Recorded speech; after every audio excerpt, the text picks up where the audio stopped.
അന്വേഷിച്ച് ഇനി ദുബായ് രാജാവ് മാത്രമേ ബാക്കിയുള്ളൂ, എനിക്കൊരു ദുബായ് ചോക്ലേറ്റ് വാങ്ങിച്ചു തരുമോ എന്ന് ചോദിക്കാൻ.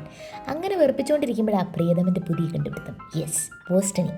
സൗദി അറേബ്യയിൽ അത്യാവശ്യം നല്ല ചോക്ലേറ്റ് കളക്ഷൻസ് ഉണ്ട് ഇവിടെ. ദുബായിൽ കിട്ടുന്ന ഉള്ളിൽ പച്ച കളറുള്ള കൊനാഫയൊക്കെ ഫില്ല് ചെയ്ത ഒരു ചോക്ലേറ്റ് ഇല്ലേ, അതിവിടെ ഉണ്ടോ എന്ന് ഭാഷയില്ലാത്ത ഭാഷയിൽ ഞാനിവിടുത്തെ മാമനെ പറഞ്ഞ് മനസ്സിലാക്കിയപ്പോഴാണ് മാമൻ ഇത് കാണിച്ചു തന്നത്.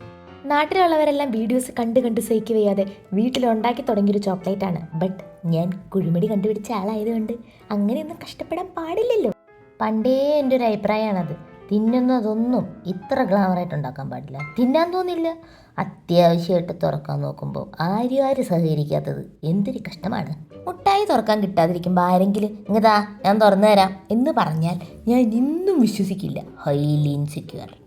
അങ്ങനെ ഒരു നീണ്ട യുദ്ധത്തിന് ശേഷം ഞാനങ്ങനത് തുറന്നു. വീഡിയോയിൽ കാണുന്ന പോലെ വാതോരാതെ വെറുപ്പിച്ചുകൊണ്ടിരിക്കുന്നത് വാങ്ങിച്ചു തന്നതിൻ്റെ സ്നേഹവും നന്ദിയുമാണെന്ന് നിങ്ങൾക്ക് തോന്നുന്നുണ്ടേ, നിങ്ങൾക്ക് തെറ്റി. എന്നാലും ദുബായ് ചോക്ലേറ്റ് ആയിരുന്നു ഞാൻ ഉദ്ദേശിച്ചത്. അതിൻ്റെ ഒരു ടേസ്റ്റ് ഭയങ്കരമാണ്. ഇനി നീ അത് കഴിച്ചിട്ടുണ്ടോ എന്ന ചോദ്യം അതെനിക്ക് ഇഷ്ടമില്ല. ബിക്കോസ് എന്തിനാ കഴിക്കണേ? ആൾക്കാരുടെ എക്സ്പ്രഷൻ കണ്ടായിരുന്നൂടെ. Social media food blog biased mindset. കഴിക്കണേലും കൂടുതൽ ഇന്ന് എക്സ്പ്രഷൻ കണ്ടാണല്ലോ ഡിറ്റർമൈൻ ചെയ്യണത്. എലി മുന്നല് കണ്ട പോലത്തെ എക്സ്പ്രഷൻ ആണെങ്കിലും ഞാൻ പറയും this is highly excited to open this. കാണുന്ന പോലെ തന്നെ വളരെ സുന്ദരിയായ ചോക്ലേറ്റ് ലേ കെട്ടിയോൻ ആയിരിക്കുമല്ലോ. 35 റിയാൽ എണ്ണി കൊടുത്തതാ. എനിക്ക് തിന്നാനല്ലേ സാറേ അറിയൂ, വാങ്ങിക്കാൻ അറിയില്ലല്ലോ. കുറ്റം പറയണമെന്ന് കരുതരുത്.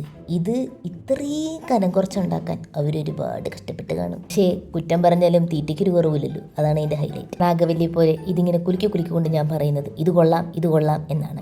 ടേസ്റ്റ് നന്നായിട്ടുണ്ട്. കാരണം നമ്മൾ ദുബായ് ചോക്ലേറ്റ് കഴിച്ചിട്ടില്ലല്ലോ. ഇതിങ്ങനെ ഇടയ്ക്കിടയ്ക്ക് പറയുമ്പോഴാണ് നമുക്ക് വീണ്ടും അത് വാങ്ങിച്ചു തരാനുള്ള സ്നേഹവും താല്പര്യവും കൂടെയുള്ള ആളുകൾക്ക് ഉണ്ടാവൂ എന്നുള്ളതുകൊണ്ട് പിന്നെയും ഓർമ്മിപ്പിച്ചുകൊണ്ട്. This is a wonderful replacement for Dubai chocolate, those who are residing in Saudi Arabia.